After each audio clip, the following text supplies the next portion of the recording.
Megadeth, Kabarigani, Abushini, Thumbela, Mayediba. I greet you all this morning in the various tongues of the African nations. Hello and welcome. Yesterday, our father, Professor Molefe Kete Asante, called upon the ancestors to guide his presentation. This morning, I call upon the gods of the land of the people of Cameroon. I call upon the gods of the people of the land of Angola. I call upon the gods of the people of the Congo. For these are the gods that predominantly flow through my veins. We ask that you guide this conversation, that in the mission to uplift, motivate, and inspire,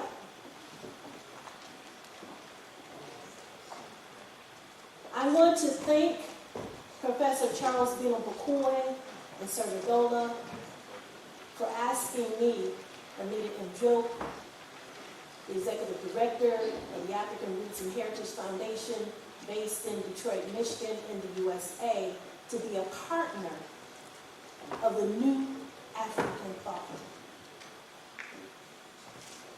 When the inquiry was made, I was excited because I'm constantly thinking of how we can advance as individuals and as a people. And as I've listened to the various colleagues, my brothers and sisters, scholars from all over the world these last 2 days, I thought that I would come in a different way. When thinking about the new African thought,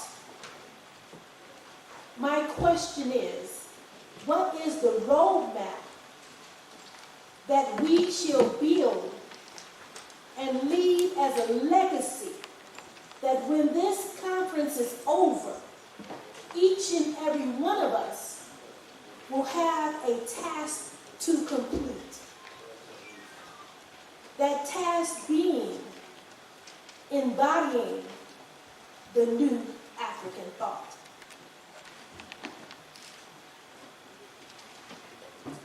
Munzi is a word from the people of Angola. And what Munzi means is this: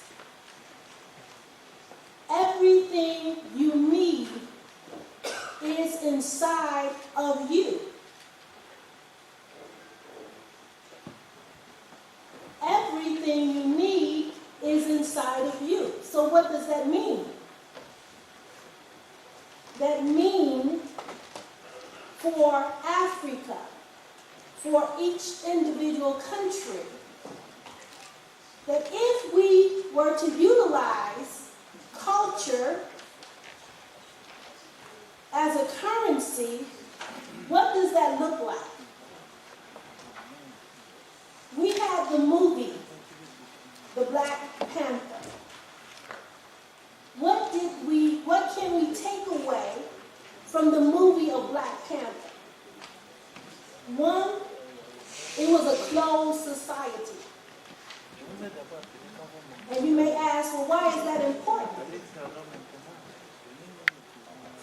The movie, though fantasy, the idea of a closed society has been espoused by great scholars like W.E.B. Du Bois, Marcus Garvey, and others.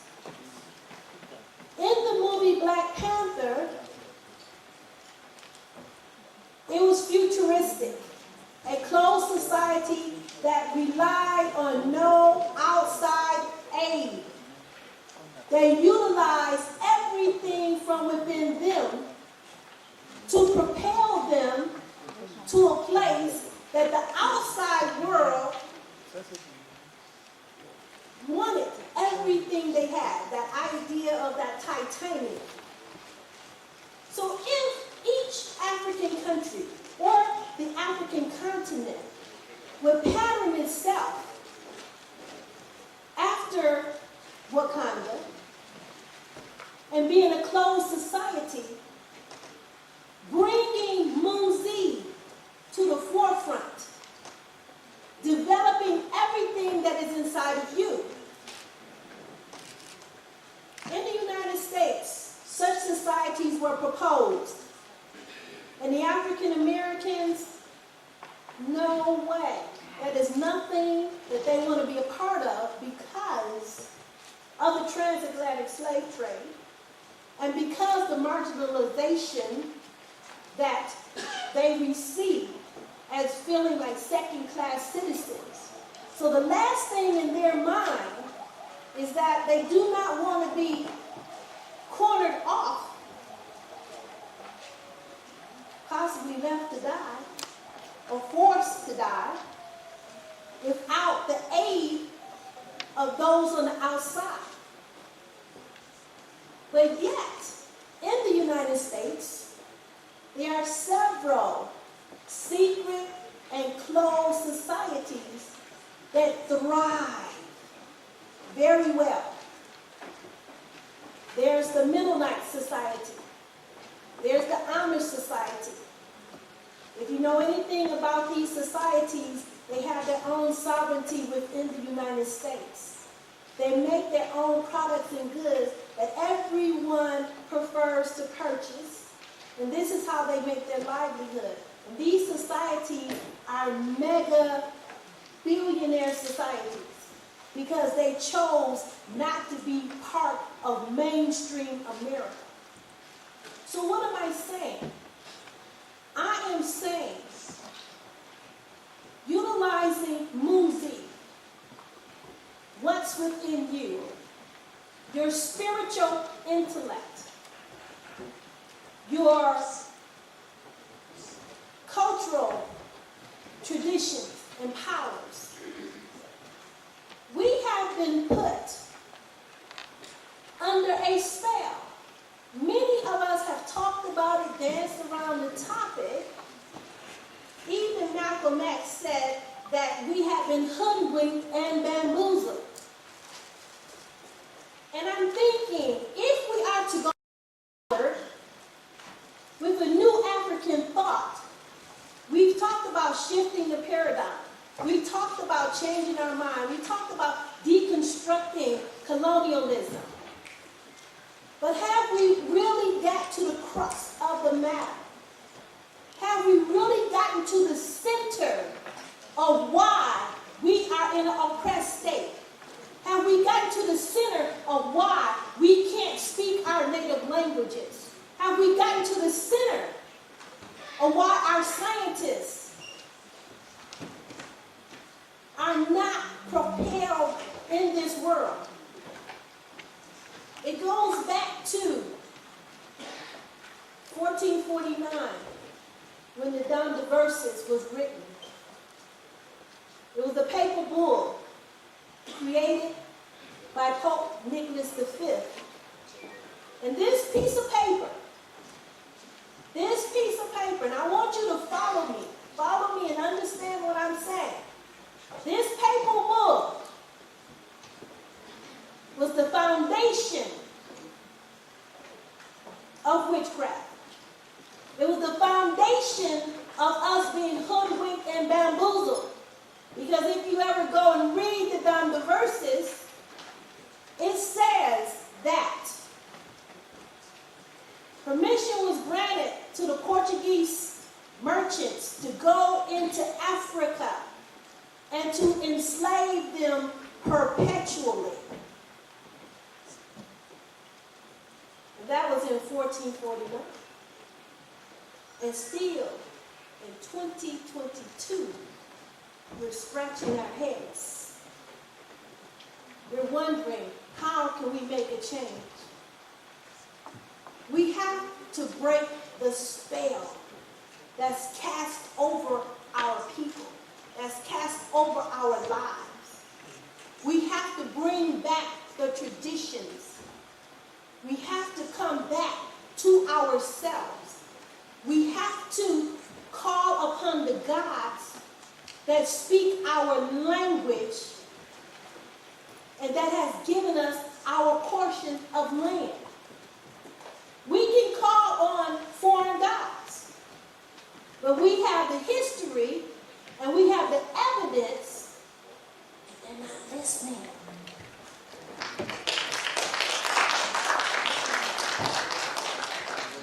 So we have to call upon the gods of the land of Africa. We have to go and make atonement and say, we are sorry that we have neglected you. We have to reconnect our spirit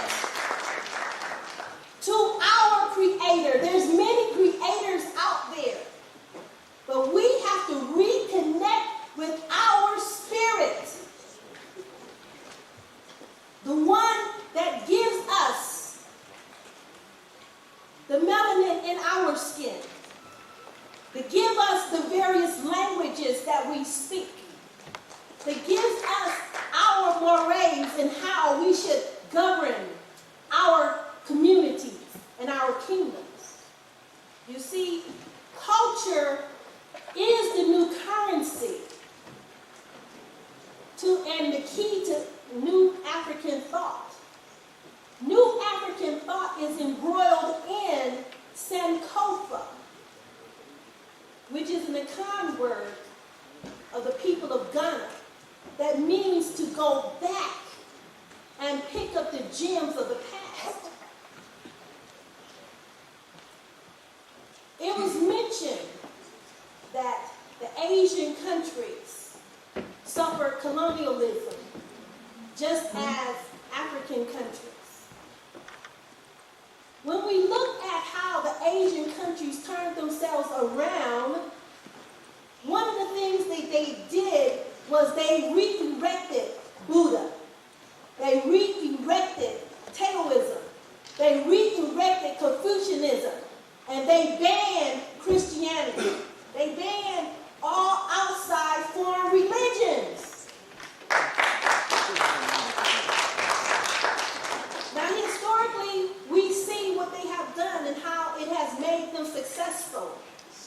If you've ever gone to Asian establishment, they have altars to their ancestors at the front door. But we Africans, we're afraid to have an altar for our relatives, for people that we know, for our mothers that birthed us, for our fathers that raised us, for our children that may have gone on before us. We're ashamed. We were taught to be ashamed of our culture. We were taught to be ashamed of our God. And so because we are ashamed, we reflect that shame to the world. The world says, if you can't worship your God, if you can't acknowledge your God, we won't be there. The world will do what you command them to do. So I suggest to you today to heal, to explore Munzi. What is inside of you? It is your bloodline.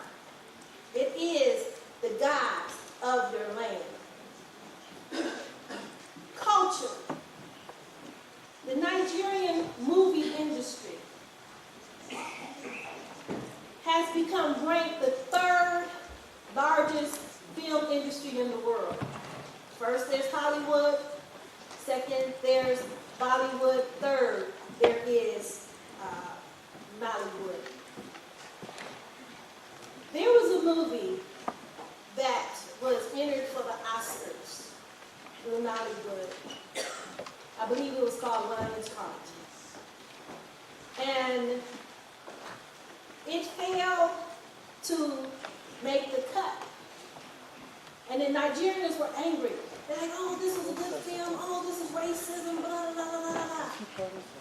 For the first time, I could clearly say that it was not racism, but it was clear. The reason why the film was rejected, because they spoke over 98% English, which is not in Nigerian original native language. So in the category of the foreign language films in which they entered, they did not pass. But that was a good thing. It was good because now, a few years later, they get the message that the ancestors said, speak your native language. So now the newer films in Nollywood are coming out, speaking Yoruba. One was just released last month, Anita. I'm sorry, I might not pronounce it properly. But it is a sensation, and everybody is applauding it because it is in Yoruba. And it is a first-class film. So our ancestors, our gods are telling us to come back to ourselves. Utilize your own culture as the vehicle to propel you forward in this world. Utilize the idea of a closed society, depending upon yourself, pulling everything out of your individual country, your individual community, your individual person, to propel yourself into that African Renaissance. You have to go as an African. You cannot go as a Francophone. You cannot go as an Anglophone. You must go as Numa. You must go as Yoruba. You must go as Basa. You must go as Zulu. You must go as Hausa. You must go as yourself and not a character of what someone else has projected onto you. And it is your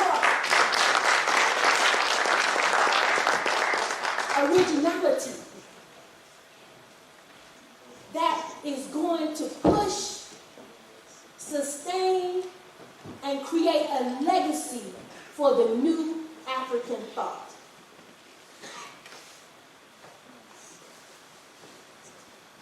One last thing I want to talk about: negotiating contracts.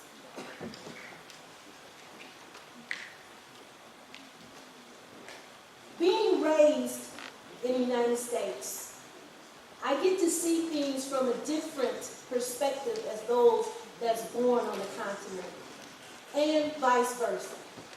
We get different views. I remember not too long ago, Senegal entered into a contract to have a foreign company mine their gold. And the contract, in simple terms, was that the foreign company would come in and mine the gold. That company would take 90% of the profits. Senegal itself would get 10% of the profits. Please, ladies and gentlemen, tell me what is wrong with that picture. How can you have gold under your feet? The gods of your land deposited that gold in your backyard, giving you possession of that gold, and the greatest thing that you can think, oh, let me call outside to take 90% of the revenues, and I have 10%, and that same country will go to the country and say, oh, these poor Senegalese. Because they had the old thought, which reminds me of the movie Roots. If you remember, the movie, when Kunta Kinte was born, his father held him up to the moon, and he told Kunta, behold, no one greater than yourself. So as an individual, that is my mantra. No one is greater than me. So I share to you, everyone lift up their hands. Lift up your hands. Behold, no one greater than Africa. No one greater than Africa. Moving, I will use everything inside of me to sustain and keep as a legacy the new African thought.